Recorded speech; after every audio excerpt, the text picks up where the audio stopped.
Magandang araw mga bata! Kamusta kayo? Naway nasa mabuti kayong kalagayan. Ako nga pala, si Teacher Christine, ang inyong guro sa Araling Panlipunan 1. Unang markahan, 7 linggo. Handa na ba kayo? Tara na, samahan niyo ako. Sa kwento ko, kwento mo.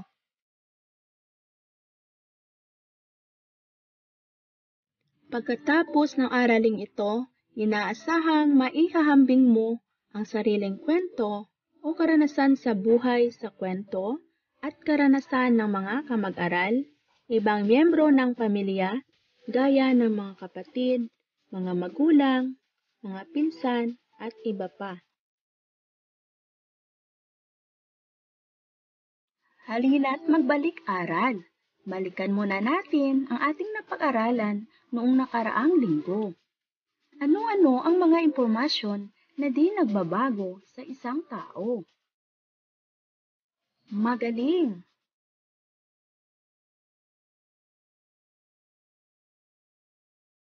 Ang mga impormasyon na di nagbabago sa isang tao ay ang pangalan at petsa ng kapanganakan.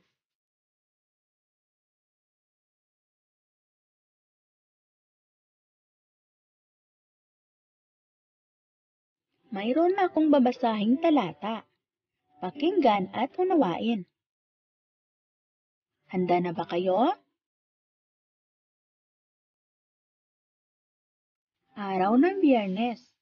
Masayang naglalakad pauwi si Laura galing sa kanilang paaralan. Sa bahay, mabilis niyang tinapos ang kaniyang takdang aralin. Gayon din ang mga pinapagawa sa kaniya ng kaniyang nanay. Agad siyang pumasok sa kaniyang kwarto at kumuha ng lapis at papel upang isulat ang mga pagkaing nais niyang ihanda sa darating niyang kaarawan sa susunod na buwan. Kita sa loob ng puso ang mga pagkaing nais ni Laura na ihanda para sa pagsalusaluhan ng kanyang pamilya. Gaya ng cake, pansit, orange juice, sorbetes, puto, at mga prutas. May napansin ka bang pagkakatulad ng mga pagkaing nais ninyong ihanda sa inyong kaarawan? Ano-ano ang mga ito? Ano naman ang pagkakaibang napansin mo? Bakit sa palagay mo ay may pagkakatulad at pagkakaiba kayo sa mga gusto ninyo?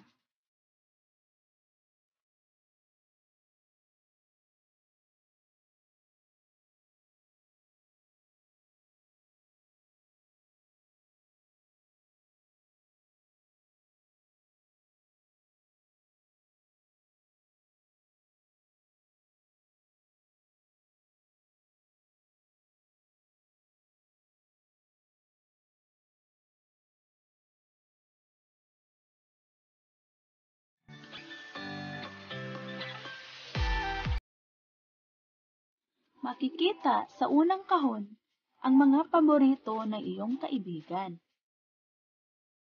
Isulat mo naman ang iyong sagot sa mga katanungan na makikita sa ikalawang kahon.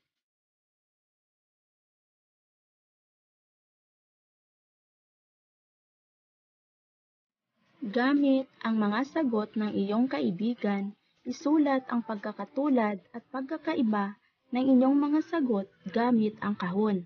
Gawin ito sa sagutang papel. Isulat ang pagkakapareho at pagkakaiba.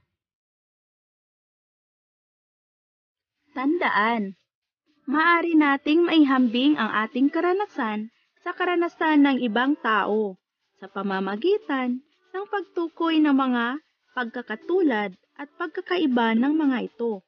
Sa tulong nito, malalaman natin na ang bawat isa sa atin ay may kani-kaniyang karanasan sa buhay.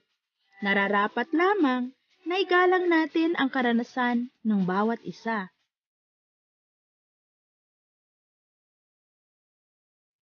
Para sa takdang aralin, humanap ng kapariha, maaring miyembro ng pamilya. Isulat ang inyong sagot sa mga hinihinging impormasyon na nasa loob ng kahon. Gawin ito sa kwaderno.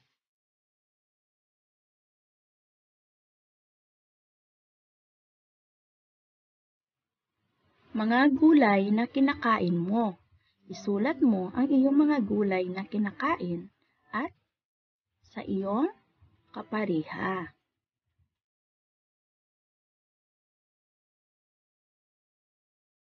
Isulat ang mga magkakatulad na sagot ng iyong kapariha. Gawin ito sa kwaderno.